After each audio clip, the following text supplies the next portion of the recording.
자, 여러분, 오늘 이 시간에 대해서는 피해에 대해서 알아보겠습니다. 지난번에 말씀드린 바와 같이 수출 가격이 수출하는 나라의 국내 가격보다 쌀 때 그걸 덤핑이라고 했고, 그 덤핑은 합법적으로 규제할 수 있다고 했습니다. 하지만 단순히 그렇게 물건값이 싸서 덤핑이 있다 할지라도 덤핑이 있다는 사실만으로 구제 조치를 할 수 있는 건 아닙니다. 그 덤핑으로 인해서, 그 덤핑 때문에 수입하는 나라의 산업에 피해를 발생해야 됩니다. 피해가 발생이 돼야 되고, 그 피해의 원인이 덤핑에 있어야 됩니다. 이러한 피해 사실의 존부, 그리고 인과관계를 객관적으로 증명을 한 후에야 덤핑에 대해서 통상 반덤핑 관세를 부과할 수 있습니다. 오늘은 어떻게 하면 피해를 객관적으로 산정하는지, 그리고 그 피해와 덤핑과의 인과관계를 어떻게 입증해야 하는지에 대해서 WTO 협정에 나와 있는 조문을 중심으로 설명해 드리겠습니다. 자, 보십시오. 우선 피해를 산정을 해야 되는데, 피해가 얼마만큼 큰지 그 피해를 산정해야 되는데, 산정할 때 원칙이 있습니다. 반드시 피해의 결정은 적극적인 증거에 기반을 해야 되고, 그리고 객관적으로 조사를 한 후에야 피해가 있다고 결정할 수가 있습니다. 객관적인 조사라 함은 두 가지입니다. 첫째, 덤핑으로 수입된 물건의 양이 많아야 됩니다. 덤핑이 물론 있을 수가 있지요. 있는데 그 수입된 물량이 아주 미미하다면은 국내 산업에 영향을 미칠 수가 없지 않겠습니까? 그래서 일정 정도 덤핑의 물량이 있어야 한다. 그리고 그 덤핑의 효과가 수입국의 동종 상품의 가격에 영향을 미쳐야 됩니다. 덤핑은 있었는데, 큰 물량으로 덤핑이 있었는데 수입국의 동종 상품에 아무런 영향을 미치지 못했습니다. 그럴 경우에는 피해가 있다고 할 수가 없죠. 그러니까 그러한 영향이 얼마나 있었는지 객관적으로 검토를 해야 됩니다. 조사를 해야 됩니다. 또 한 가지, 그리고 그 덤핑으로 인해서 궁극적으로 수입국 생산자들에게 어떠한 궁극적인 영향을 미쳤는지, 이 A와 B 두 가지에 대해서 객관적으로 조사를 하고, 그러한 조사가 적극적인 증거로 입증이 될 경우에 피해가 있었다고 결정할 수 있다, 이렇게 되어 있습니다. 그러니까 지금 이 규정은 피해 조사를 하는 수입국의 당국이 지켜야 될 원칙입니다. 그럼 이제 아까 말한 대로 덤핑 물량이 어느 정도 돼야 된다 그랬습니다. 그리고 덤핑 그의 효과가 주로 가격 효과죠. 가격 효과가 있어야 된다 그랬습니다. 그럼 그 덤핑 물량과 그 가격 효과가 어떻게 산정할 수 있는지 보겠습니다. 우선 덤핑 물량의 경우에 덤핑이 어느 정도 있었는지를 알기 위해서 이 조사 당국은 반드시 고려를 해야 되는데 두 가지입니다. 우선 덤핑으로 수입된 물량이 어느 정도 증가를 했는지, 그 증가의 폭이 절대량으로 증가할 수도 있습니다. 또는 상대적으로 증가할 수도 있습니다. 뭐에 대해서? 국내 생산, 수입국의 국내 생산이나 또는 수입국에서 컨슈션, 소비되는 거에 대해서 둘 다입니다. 절대적으로 증가를 했거나 상대적으로 증가를 했거나, 이 덤핑 물량이 그것을 고려를 해야 됩니다. 그리고 덤핑 효과의 경우에는 반드시 고려해야 되는 것이 덤핑 수입품의 프라이스 언더커팅, 즉 왜냐면은 이 덤핑하는 그 덤핑으로 수입된 물량이 덤핑을 했기 때문에 물건값을 싸게 할 거 아닙니까? 우리나라 말로 번역을 하면은 염가 판매입니다. 지나치게 낮은 가격으로 판매하는 것. 자기의 물건값을 지나치게 낮게 인하하는 것. 그러니까 그 덤핑 수입 물량의 가격을 수입자 스스로 지나치게 낮게 책정하는 것. 또는 그러한 덤핑 수입으로 인해서 수입국의 동종 물품, 수입국이 경쟁하는 동종 물품의 가격이 어쩔 수 없이 인하되는 것. 그렇지 않겠습니까? 경쟁 관계에 있는 수입품이 들어와서 물건값을 팍 낮췄어요. 그렇게 되면은 그 경쟁 관계에 있는 수입국의 동종상품 파는 사람들은 덩달아서 물건값을 낮춰야 합니다. 그렇지 않으면 물건이 팔리지 않을 거 아닙니까? 그래서 억지로 어쩔 수 없이 물건값을 내렸든지, 아니면 덤핑이 없었으면 물건 가격을 인상할 수 있었을 텐데 덤핑 때문에 물건값을 인상하지 못하고 그 자리에서 가만히 있었다든지, 이러한 세 가지의 가격 효과를 반드시 고려를 해야 된다라고 되어 있습니다. 덤핑 효과의 누적 산정이라고 보겠습니다. 제가 처음 시간 설명을 할 때 모든 WTO 통상 관련 협정문에는 서문이 있어서 그 협정의 목적, 취지 이런 내용을 규정을 한다고 그랬습니다. 하지만 유일하게 덤핑 협정은, 반덤핑 협정은 서문이 없이 곧바로 1조로 시작을 해서 반드시 이 덤핑을 규제해야 되는 그 목적과 철학이 불분명하다 그랬습니다. 국내 시장에서는 덤핑을 할 경우에 약탈적인 가격이라 해서 물건값을 일부러 낮춘 후에 동종 경쟁 업체를 몰락을 시키고 시장을 독점한 후에 가격을 인상시키는 그러한 행위를 방지하기 위해서 국내 시장에서는 덤핑을 취할 수가 있습니다. 하지만 국외 시장에서는 이러한 덤핑이, 약탈적 가격 관행이 성공을 할지 잘 알 수가 없고, 그리고 대개 이 복수의 수입자들이 동일한 수입 시장에서 경쟁을 하기 때문에 한 나라가 비록 덤핑을 한다 하더라도 다른 나라의 업자, 수출업자까지 덩달아서 동시에 덤핑을 한다는 보장이 없습니다. 따라서 이 덤핑이라고 할 경우에는 덤핑은 각 개별 회사의 결정이기 때문에 한 개별 회사의 덤핑 행위가 반드시 다른 회사도 같이 한다는 보장이 없습니다. 그래서 이 덤핑의 효과는 취지상 개별적으로 산정하는 것이 맞습니다. 하지만 이 3조 3항에는 동시에 동일한 수입시장에서 복수의 수출국가, 복수의 수출업자가 동시에 덤핑을 한다는 것을 가정을 하고 있습니다. 그럴 경우에 그 덤핑의 효과는 개별로 따지는 것이 아니라 효과입니다. 효과. 덤핑 사실은 개별로 따져야죠. 하지만 그 효과는 누적해서 산정할 수 있다고 규정을 해놨습니다. 보십시오. 자, 한 나라 이상으로부터 수입이 일어나고 있습니다. 동시에 일어나고 있습니다. 그리고 그 동시에 반덤핑 조사를 받았습니다. 그 경우에, 그러니까 복수의 국가로부터 들어오는 수입품에 대해서 동시에 반덤핑 조사를 진행할 경우 조사 당국은 그 반덤핑 수입의 효과를 누적적으로 산정할 수가 있습니다. 단 조건이 있습니다. 조건을 두 개를 붙여놨습니다. A하고 B 조건을 붙여놨는데 덤핑 마진이 각국, 여러 국가가 있다고 그랬잖아요. 각국에 대해서 산정된 덤핑 마진이 드미니미스, 최소한의 드미니미스는 넘어야 되고, 그리고 그 각국의 수입 물량이 네글리저블 하지는 말아야 된다. 보통 한 3%를 잡습니다. 네글리저블 하지는 않아야 된다. 그리고 또 이러한 누적 산정이 그 시장에서의 경쟁 관계를 봤을 때 적절하다고 판단될 경우, 그때에는 이 덤핑 효과를 누적해서 산정할 수가 있습니다. 자, 덤핑 수입이 국내 산업에 대한 영향 조사 시 필수 검토 요소.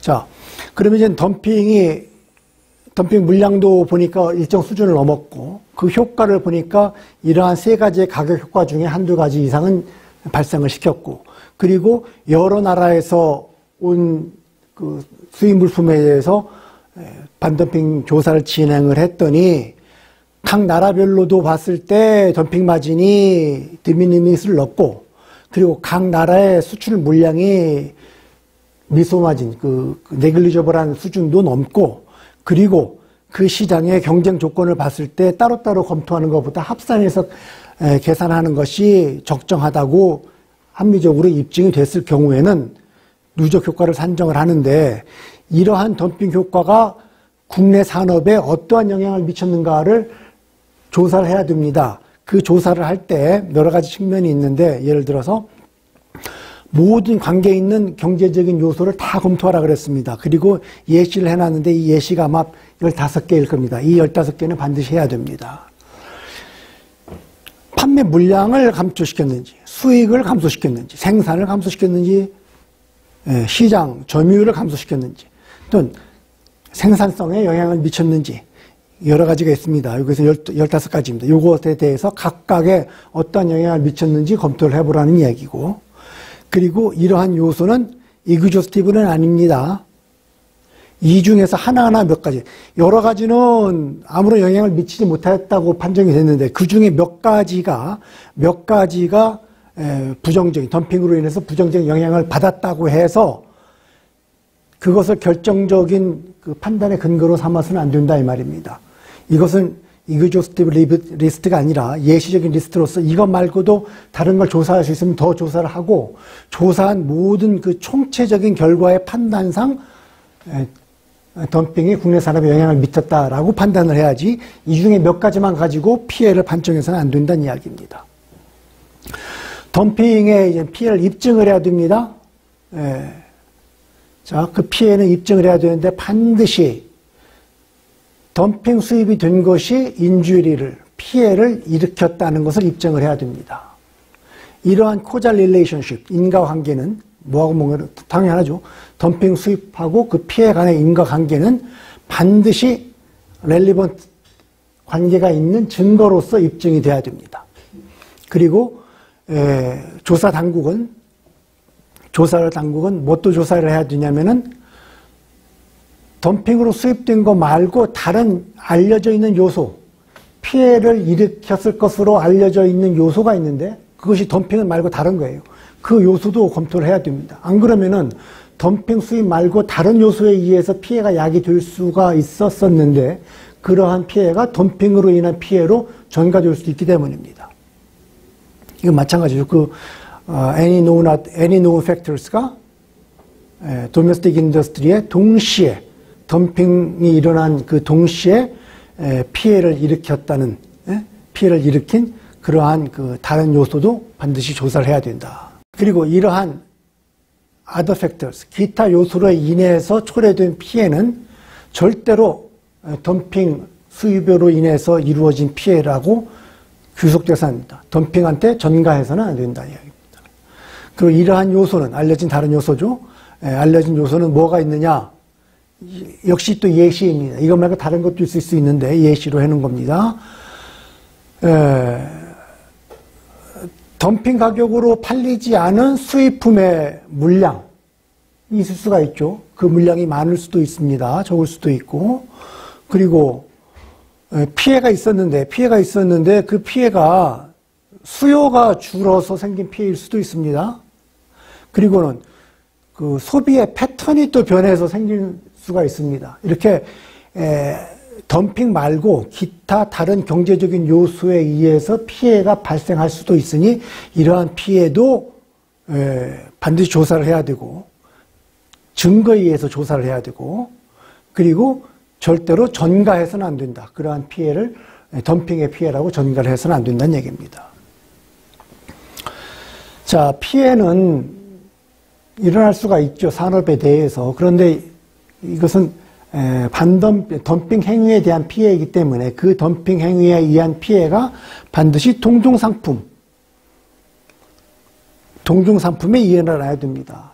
거듭 예를 들면 자전거가 덤핑 수입이 됐는데 자동차의 피해가 발생했으면 안 되죠. 자전거가 수입이 된 피해가 그 수입된 나라의 자전거에, 동종상품에 어떤 그 효과를 미쳤는지 봐야 됩니다. 자, 덤핑 수입의 그 효과는 라이크 프로덕트, 동종상품의 국내 시장에 대해서 산정을 해야 됩니다. 그런데 이 동종상품을 구하기 어려운 경우가 왕왕 있습니다. 제가 지난 시간에도 말하지 않았습니까? 동종상품의 정의도 말했고, 동종상품의 정의를 글로 쓰는 건 쉽지만 그것이 실제로 각 산업에서 무엇이 무엇의 동종상품이라고 정확하게 규정하기는 쉽지는 않습니다. 그 논란의 여지가 있습니다. 세발 자전거가 두발 자전거의 동종상품이냐? 동종상품일 수도 있고 아닐 수도 있습니다. 그것은 그 나라의 시장 환경에 따라 다릅니다. 어쨌거나 어떠한 이유로 해서 동종상품의 그 피해를 산정할 수가 어려울 경우에는 narrowest group, 그 동종상품으로 해당될 것 같은 물건이 포함되어 있는 가장 좁은 그룹, 그러니까 두발 자전거가 두발 자전거의 동종상품인데, 어떠한 이유로 국내 시장에 두발 자전거 산업이 없을 경우에 자전거 산업은 있는데 두발 자전거 산업은 없어요. 어쨌거나 두발 자전거가 덤핑 수입이 됐기 때문에 세발 자전거가 잘 안 팔릴 수도 있습니다. 하지만 그럴 때 이 그 피해 범위를 가장 좁힐 수 있는 좁은 범위로 보라는 이야기입니다. 두발 자전거가 수입이 됐는데 널널하게 오토바이 시장까지 포함을 해서 피해를 산정하지 말라는 이야기죠. 그리고 range of product which include like product의 말입니다. 이 narrowest 그룹이 없을 수가 없습니다. 없을 수도 있어요. 그럴 경우에는, 오합니다. 그럴 경우에는 동종 상품이 포함되어 있는 상품의 레인지, 범위에 대해서 그 조사를 해서 덤핑 효과를 산정을 해야 된다는 이야기입니다. 자, 실질적 피해 위협의 결정입니다. 그 덤핑을 규제할 수 있는 것은 덤핑으로 인해서 그 나라 산업에 피해가 발생했거나 발생할 위험, 심각한 피해가 발생할 위협이 있을 경우에 반덤핑 조치를 취할 수 있다고 그랬습니다. 이것은 실질적 피해의 위협입니다. 위협이라는 얘기는 아직 피해는 발생하지 않았습니다. 지금까지 말씀드린 것은 피해가 발생했을 경우이고, 피해가 발생하지 않았을 경우에는 그러면 그것을 어떻게 결정하느냐 하는 그 이야기입니다. 자, 피해 위협의 결정은 역시 사실에 의해서 근거를 해야 됩니다. 그냥 단순하게 어떤 주장이라든지 짐작이라든지 또는 어떤 막연한 가능성에 의해서 피해 발생 위협이 있다고 결정해서는 안 됩니다. 그리고 그 덤핑이 인주리를, 그 피해를 일으킬 수 있는 상황은 반드시 눈에 띄게 아주 명확하게 아직은 일어나진 않았지만 일어날 것이 확실시돼야 됩니다. 막연하게 가능성만 가지고는 피해가 발생할 그 상황이라는 것은 누가 보기에도 분명하게 예견할 수 있어야 되고, 그리고 급박해야 됩니다. 한 15년, 20년 후에 분명히 일어날 수 있다라고 얘기할 수 있죠. 하지만 그 정도 시간이면은 예방 조치를 취할 수 있지 않습니까? 이민헌트해야 됩니다. 피해가 발생할 것이 확실시되고, 그리고 금방 발생하기 때문에 어떻게 손을 쓸 겨를이 없다는 얘기입니다. 그럴 경우에는 실질적 피해가 있다고 볼 수 있습니다. 자, 오소리티 조사당국입니다. 조사당국은 이러한 결정을 함에 있어서 이러한 아래 요소를 역시 정당하게 고려를 해야 됩니다. 이러한 요소라고 하는 것은 과연 그 덤핑 수입이 정말 이러한 그 피해를 예견시키고 긴박하게 이루어질 정도로 심각한 그 률로 급격하게 증가를 하고 있는지, 또는 보십시오. 엑스포터입니다. 엑스포터가 수출하는 사람이죠. 수출하는 사람들의 그 생산 능력이죠. 이 생산 능력이 급각 아주 긴박하고 아주 가까운 장래, 그리고 상당한 실질적인 분량으로 증가시킬 수 있을지.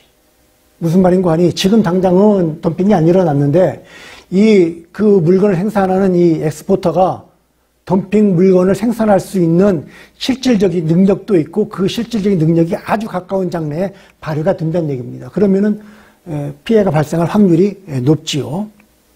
그리고 덤핑 수입에 대한 수요, 국내 수요가 갑자기 늘어날 가능성이 높아요. 아직은 늘어나지 않았는데 덤핑 수입이 일어나게 되면은 그 덤핑 수입 물품이 아마 가격이 싸졌을 테니까 수요가 급작하게 늘어서 그래서 국내 상품 안 팔릴 가능성이 있다는 얘기입니다. 또는 수입이 덤핑 수입이 일어날 경우에는 국내 생산품의 그 가격이 오르지 못하거나 어떤 깎아야 되는 그러한 그 확률이 그 가격 효과가 발생할 가능성이 있다든지. 그리고 지금 조사받고 있는 덤핑을 했는지 안 했는지 조사받고 있는 물품이 재고가 엄청나게 많아서 뭐 생산을 하고 자시고 뭐 자유스럽게 팔고 자시고 할 것을 고려할 필요도 없이 있는 재고만 내다 팔기도 충분하다. 이런 측면도 여러 가지 요소도 같이 고려할 수 있다는 얘기입니다.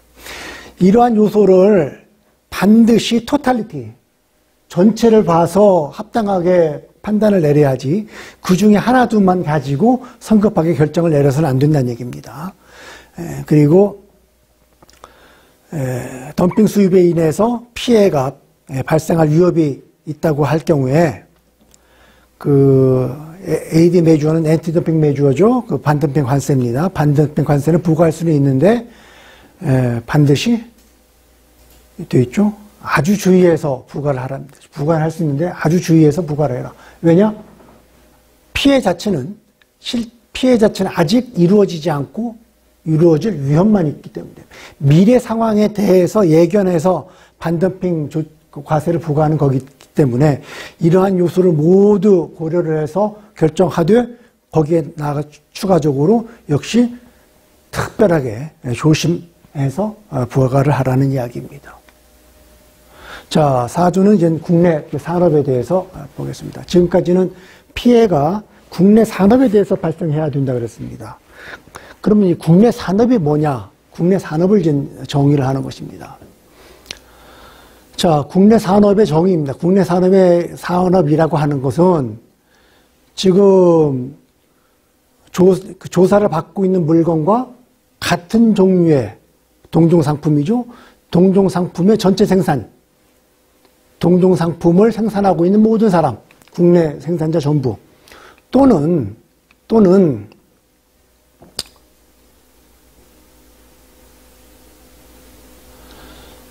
그 국내 생산, 전체 국내 생산에 뭘 차지해야 된다? 실질적인 비중, 메이저 프로포션. 위는 전체 다 알아있고, 도메스틱 프로듀서 모두 다고, 이 밑은 모두 다는 아니지만, 피해를 보고 있는 그 산업이 메이저 프로포션, 국내 산업의 상당한 부분은 차지해야 된다고 되어 있습니다. 예율을 적어놨죠?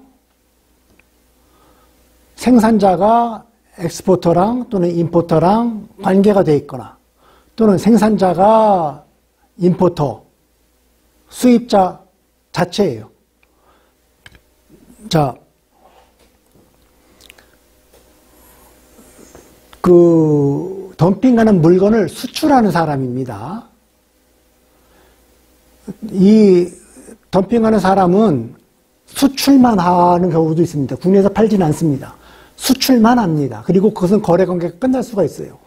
그 물건을 수입해서 덤핑 가격으로 국내 시장에 유통하는 사람은 또 임포터입니다. 그리고 관세는 이 임포터가 내게 되어 있습니다. 따라서 엑스포터랑 임포터가 관련이 될 수도 있고 또는 관련이 아니 될 수도 있습니다. 그래서 5화를 집어넣었죠. 이러한 엑스포터와 임포터가 프로듀서, 이 여기서 말하는 프로듀서는 국내 프로듀서입니다. 국내 생산자가 쉽게 말하면은 덤핑 수입의 당사자예요. 자기가 덤핑 수입으로 인해서 피해를 봤다고 주장을 하는데 자기 자신이 그 덤핑 수입품을 수출하거나 또는 수입한 사람이에요. 그러니까 관련되어 있어요. 아니면 한 걸음 더 나가서 자기 자신이 바로 그 수입자거나 수출자예요. 그럴 경우에는 이 도메스틱 인더스트리라 하면, 이 국내 산업이라 하면 이 사람들을 빼고 계산해야죠. 당연하지 않겠습니까? 이 사람들은 당사자인데 덤핑을 해놓은 당사자가 피해를 입었다고 자기가 주장을 하면 안 되죠. 그럴 경우에는 그 사람들은 제외를 하고 그 나머지를 도메스틱 인더스트리로 봐야 됩니다. 국내 시장이 하나나 또는 그 이상으로 구별될 수가 있습니다. 우리나라 같은 경우에는 시장이 작아서 단일한 시장으로 구성될 경우가 많지만 큰 나라라든지 또는 뭐 어떠한 이유로든지 그 거래 관계가 자유롭지가 못해서 사실상 2개 또는 3개로 그 시장이 분리가 되는 경우가 있습니다. 그럴 경우에는 각각의 마켓, 각각의 그 시장에 있는 생산자들을 따로따로 그 국내 산업자라고 봐야 됩니다. 어떤 나라가 A 시장과 B 시장으로 구별이 되어 있으면은 A 시장의 마케트에 있는 사람은 A 시장의 국내 산업자로 봐야 되고 B 시장에 있는 생산자는 B 시장의 국내 생산자로 봐야 되지 A 지역에 있는 생산자를 그 나라 A 플러스 B 시장 전체를 합한 전체 생산자로 보지는 말란 얘기입니다. 그러한 경우에 조건을 붙여놨죠. 이러한 각각의 분리된 그 시장의 생산자가 그 분리되어 있는 그 시장에서 자기가 생산한 물건의 전부나 거의 모두 다 팔아요. A 시장, B 시장 나눠져 있는데 A 시장에 속해 있는 생산자는 자기가 만든 물건을 A 시장에서만 다 팔아요. 또는 거의 다 팔아요. 그럴 경우에는 A 시장에 있는 생산자를 A 시장으로 따로따로 국내 생산자로 따로 분리해서 보란 얘기입니다. 또 한 가지 조건이 있죠. 어떤 시장의 수요가 있는데 그 수요가 공급되지 않아요. 누구에 의해서? 다른 마케트에 있는 공급자에 의해서. A 시장에 어떤 물건의 수요가 생겼는데 그 A 시장의 수요는 A 시장에 있는 생산자가 공급하는 것이지 B 시장에 있는 생산자가 공급하지는 못해요. 그러한 조건이 충족됐을 경우에 A란 B라는 조건이 충족됐을 경우에는 시장이 분리되어 있을 경우 그 각각의 시장에 존재하고 있는 생산자를 그 시장의 국내 생산자로 따로따로 계산할 수 있다, 선정할 수 있다는 얘기입니다. 자, 위와 같은 경우에, 이러한 경우에 피해는 어떻게 됩니까? 마찬가지죠. 역시 실질적인 부분이 피해를 입지 않았어요. A 시장, B 시장 둘로 나눠져 있는데 A 플러스 B 전체로 봤을 때는 큰 피해는 발생하지 않았어요. 그런다 할지라도 피해가 존재한다고 할 수가 있다 이거입니다. 어떤 경우에? 지금까지 설명했던 이러한 경우에 시장이 분할됐을 경우에 모든 경우에 다 그런 게 아니라 조건이 붙어 있습니다. 자, 덤핑 임포트가 덤핑 가격으로 수입된 그 덤핑 수입품이 어떤 독립되어 있는 특정 지역에 집중적으로 수입이 됐고 그리고 그 덤핑 수입이 그 마케트에서 분리가 되어 있는 그 마케트에서 인조리를 일으켰을 경우에 그때에는 전체 시장이 피해를 보지 않았다 할지라도 각각의 시장에서는 피해가 왔으니까 할지라도 전체 피해가 있는 걸로 그렇게 계산할 수 있다 이렇게 말했습니다. 자, 시장이 이제 분할됐을 경우에 지금까지 말한 대로 시장이 분할됐을 경우에 반덤핑 관세를 어떻게 부과하는지 보겠습니다. A 시장, B 시장 분리가 되어 있습니다. 그럼 분류가 되어 있는 그 시장에서 어느 한 시장에서 예를 들어 A 시장이라고 합시다. 그 A 시장에서 최종적인 소비가 일어나고 있는 그 물건에 대해서 징수를 해야지 B 시장, 최종적인 소비가 일어나지 않고 있는 B 시장 물건에 대해서 반덤핑 관세를 부과해서는 안 된다.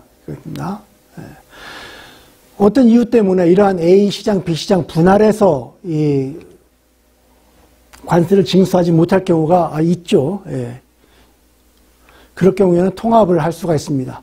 통합을 할 수가 있는데 역시 또 조건을 붙여놨습니다. 자, 보겠습니다. 자, 수출자에 대해서 또는 이거 수입자도 됩니다. 그 물건을 수입하는 사람도 됩니다. 수출자에 대해서 샬비 기본을 자, A 시장, B 시장 분류가 되어 있습니다. A 시장이라고 그럽시다. A 시장에 대해서 너네가 지금 덤핑을 하고 있으니 더 이상 덤핑하지 말라. 덤핑이 지금 일어나고 있으니 덤핑하지 말라라고 상당히 오래전에 통보를 했어요. 경고를 했습니다. 그리고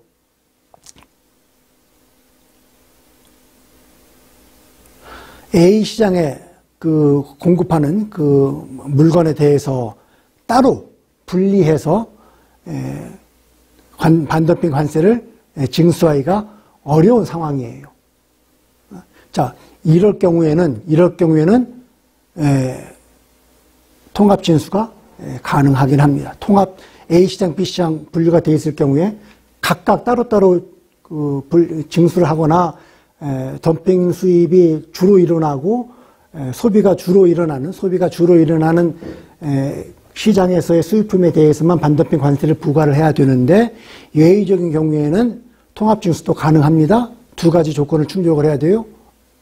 첫째, 덤핑 수입하지 말라고, 덤핑하지 말라고 사전에 충분히 경고를 했고, 그리고 따로따로 징수하기가 어려운 그 사정일 경우에는 통합 징수도 가능합니다. 그 단일 시장이 있습니다. 단일 시장 우리가 흔히 알죠. FTA라든지 관세 동맹이라든지 뭐 싱글 마케트라든지 나라는 다르지만 시장은 합해져 있을 경우가 있습니다. 그럴 경우에는 비록 나라는 다르지만 전체를 한꺼번에 하나의 시장으로 볼 수 있다. 이렇게 되어 있습니다. 자, 그럼 이제 조사의 개시 및 진행에 대해서 살펴보도록 하겠습니다. 조사라고 하면 반덤핑 조사죠.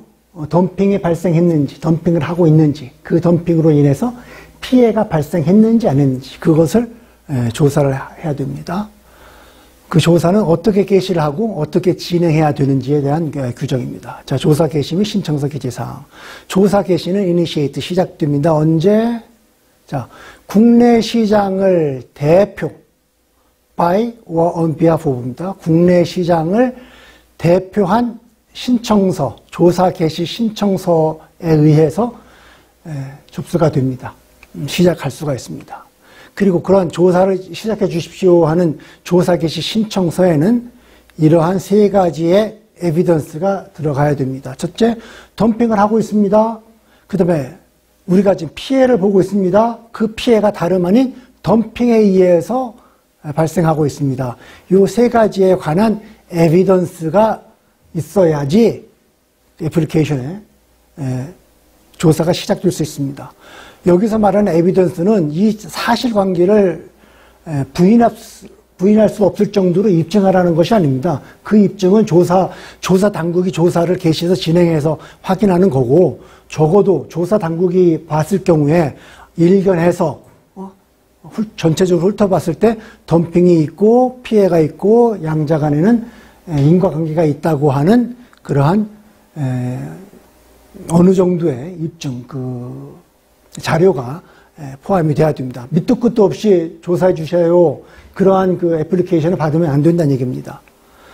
여기 나와 있죠. 단순한 주장이나 simple assertion, 단순한 주장이나 이러한 에비던스에 의해서 입증이 되지 않거나 그러한 그 애플리케이션은 이러한 조사 개시 요건을 충족하는 걸로 볼 수 없다. 그러니까 이러할 경우에는 조사 개시하지 말라 이 말입니다.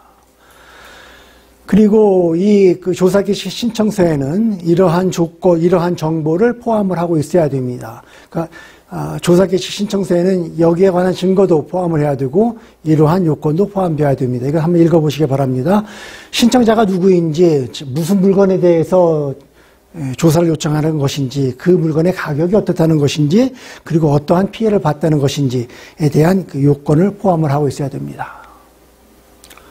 자, 제출 정보의 정확성 검토 의무. 아까 relevant evidence of dumping, injury and causality라고 그러지 않았습니까? 그 세 개에 관한 에비던스를 낸다 그랬는데 그 에비던스라는 것이 조사도 안 했는데 국내 산업자들이 어떻게 입증을 합니까? 그냥 일견해서 그러한 사실이 있다는 것 정도만 내면은 충분한데 무조건 내기만 한다고 되느냐? 그게 아니라 그 조사를 신청한 사람들이 냈다고 하는 그 정보가 그래도 정확한지는 검토할 의무가 있다. 어느 정도 정확한지는 검토해보고 그리고 조사 개시를 결정하라는 이야기죠. 자, 조사당국은 반드시 검토를 해야 됩니다. accuracy and adequacy. 정확성하고 적정성. 아까 말한 이 사항들이죠. 이 사항들에 대한 그 사항에 대한 그 정확성과 적절성을 검토를 해야 됩니다. 검토하고 나서 그리고 이것이 조사를 개시하기에 충분하다가 조사를 개시하기에 충분할 정도라고 판정이 되면 그러면 조사를 개시하는 것이지 무조건 이러한 정보가 제출됐다고 해서 조사를 남발해서는 안 됩니다. 조사 개시 요건에 대해서 보겠습니다. 자, 조사 개시 신청서는 아까도 나왔습니다마는 국내 산업에 의해서 하든지 또는 국내 산업을 대표해서 제출이 돼야 됩니다. 그 조사 개시 신청서가 국내 산업을 대표하는지 국내 산업에 의한 것인지를 결정한 다음에 그 다음에 조사를 할 수가 있습니다. 자, 그러한 결정은 이 조사 개시를 지지하는 정도가 어느 정도인지 또는 조사 개시에 반대하는 사람은 어느 정도인지 거기에 대해서 조사를 한 후에 그리고 결정을 해야 됩니다. 뭐 당연히 그것은 그 동종 상품의 국내 생산자겠지요. 관련이 없는 생산자들이 조사 개시를 지지하건 반대하건 그런 의미가 없지 않습니까? 예. 여기 나옵니다. By on behalf of the domestic industry. 이것을 스탠딩이라고 합니다. 스탠딩 threshold 또는 스탠딩 requirement. 이것은 조사 개시 청원 자격, 조사 개시 요구 자격입니다. 아무나 조사를 개시해달라고 요구할 수 있는 것이 아니라 이 요건을 충족을 해야지 조사 개시를 요구할 수가 있는데 이 by 또는 on behalf of 라고 하면 여기에서 정의가 된 것입니다. 첫째, 그런 애플리케이션, 조사 개시 신청서가 반드시 supported by those domestic producers. 국내 생산자에 의해서 지지를 받아야 됩니다. 국내 생산자의 생산 합계, 토탈 합계가 적어도 동종 상품의 전체 생산의 50%를 넘어야 됩니다. 국내에서 생산되고 있는 총 생산의 50%를 넘는 사람들이 콜렉티브 아웃풋, 사람들이 지지를 해야 됩니다. 그러면 또 한 가지 요건이 또 있습니다. 그냥 무조건 모든 국내 산업이냐? 아닙니다. 이 라이크 프로덕트, 휘치는 요 라이크 프로덕트에 또 붙습니다.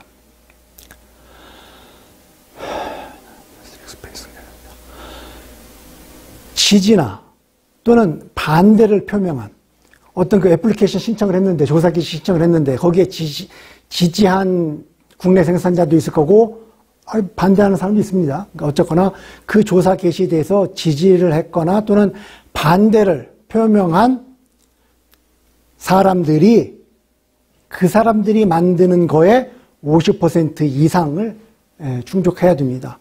이게 영어 번역이 제가 그나마 조금 읽기 쉬우라고 이렇게 분절해가지고 했는데 실제 그 협정문에는 이것이 그냥 한 문장으로 기록이 돼 있어서 이게 무엇을 뜻하는 건지 아주 편하게 해석은 잘 안 됩니다. 이걸로 해석하지 말고 그러면 그 밑에 걸로 제가 설명을 했으니까 이걸로 외우시면 더 됩니다.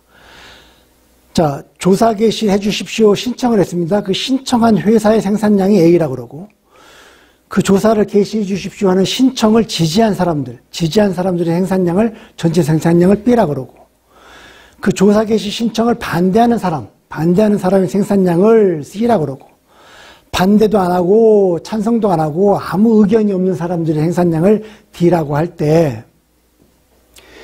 A 플러스 B 플러스 C 신청한 사람, 그것을 지지한 사람, 그것을 반대한 사람 분의 그 사람들의 생산량 분의 생산한 사람, 그 신청한 신청한 사람, 그것을 지지한 사람, 이거죠. supported by those.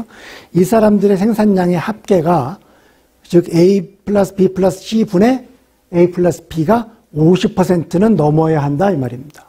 그것만 충족해야 되는 게 아니라 또 한 가지 조건이 또 하나 있습니다.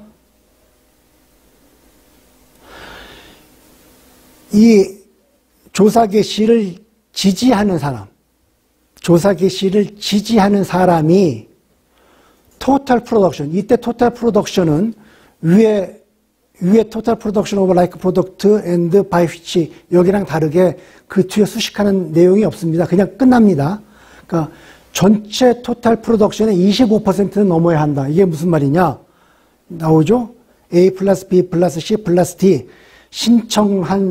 조사 개시를 신청한 사람이건 그걸 지지한 사람이건 반대한 사람이건 아무 의견이 없는 사람이건 어쨌거나 그 물건을 생산하고 있는 전체 25%를 넘어야 됩니다. 뭐가? 조사 개시를 신청했거나 또는 지지한 사람의 비율이. 이 요건을 충족을 해야지 by 또는 on behalf of라고 인정을 하는 겁니다. 자, 조사 개시 신청서를 공개 및 금지 및 수출국 정보 사전 통지 의무. 여기서부터 빨리 갈 수가 있습니다. 자, 조사 개시 신청서를 접수한 후에 조사 개시를 결정하기 전에 그러한 조사 신청서가 접수가 됐다는 사실을 공개해서는 안 됩니다. 비밀입니다. 하지만 신청서를 접수한 후에 그리고 조사를 개시하겠다고 결정하기 전에 조사 개시를 진행하기 전에 누구한테는 그 물건을 수출한 사람의 수출국 정부에게는 통지를 해야 됩니다. 전반적인 공개는 금지가 되어 있지만 사전에 수출국 정부에게는 통지를 하게 되어 있습니다. 자, 조사 개시 신청서 접수 전에 조사 개시 가능 요건이 있습니다. 조사를 조사를 해 주십시오라는 그 애플리케이션이 by 또는 on behalf of domestic industry라고 하지 않았습니까? 그러한 조사가 있어야 되는데, 그러한 조사 신청서를 받고 조사 개시를 해야 되는데, 그러한 그 접수가 이루어지기 전에도 조사를 개시할 수 있는 요건이 예외적으로 있습니다. only if입니다. 아주 예외적입니다. sufficient evidence of dumping, injury and causality. initiation of investigation. 조사 개시를 정당화하기에 아주 충분할 정도의 조사 당국이 보기에 아주 충분할 정도의 덤핑과 피해와 인과관계의 증거가 있을 경우에는 예외적으로 신청서 접수 전이라도 조사를 직권으로 시작을 할 수가 있습니다. 덤핑과 피해의 증거는 동시에 검토해라. 무슨 말인고 하니 조사를 해보니까 덤핑이 있어요. 그러면 조사당국이나 국내 업체에서는 강한 욕구가 생깁니다. 덤핑이 있으니 반덤핑 관세를 매기기만 하면 우리나라 국내 산업을 살릴 수가 있다.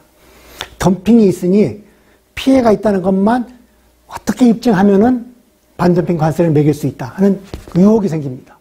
또는 피해를 먼저 조사를 해요. 피해를 먼저 조사를 해서 그것이 덤핑에 의한 것이든지 아니든지 어쨌거나 피해가 있다는 사실은 입증이 됐어요. 그러면 또 강한 유혹이 생깁니다. 아, 피해가 있으니 이 피해가 덤핑으로 인한 거라고 주장만 할 수가 있으면 우리는 반덤핑 관세를 매겨서 국내 시장을 보호할 수 있다. 그러한 마음의 갈등을 겪지 않으시도록 반드시 덤핑과 피해 증거는 동시에 하기 때문에 그 검토 주체가 달라야 됩니다. 피해 조사하는 부서 따로, 덤핑 조사하는 부서 따로 동시에 검토를 하라 이야기입니다. 조사를 진행을 중단할 수가 있습니다. 어떤 경우에 덤핑 신청서를 받아가지고 봤더니 덤핑도 없고 피해도 없고 그 증거가 충분하지가 않아요. 라고 판단이 되면은 즉각 중지해라. 더 이상 괴롭히지 말란 얘기죠. 그리고 조사를 해봤더니 덤핑이 하긴 했는 것 같은데 그 덤핑률이라고 하는 것이 덤핑 마진이 드미니미스예요. 드미니미스는 보통 수출 가격이 2% 이하입니다. 아주 미미합니다. 조사를 해봤더니 덤핑 마진이 너무 작아. 또는 덤핑을 했다고 하는 그 수출 물량이, 예? 또는 그 피해라고 하는 것이 실제 발생했건 또는 발생할 위협이 있는 잠재적인 피해하건 그 피해의 정도가 그냥 무시할 정도예요. 대개 이 네글리저블은 보통 수입량의 3%를 말합니다. 3% 이하를 말합니다.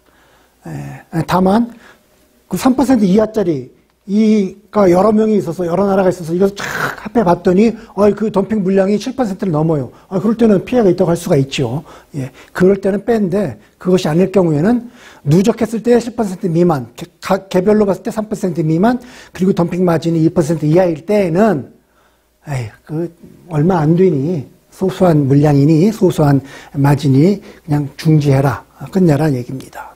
5조 9항은 Anti-dumping proceedings shall not hinder the procedure of the customs clearance. 이 조항이 하나 있긴 있는데 적용된 예는 거의 없습니다.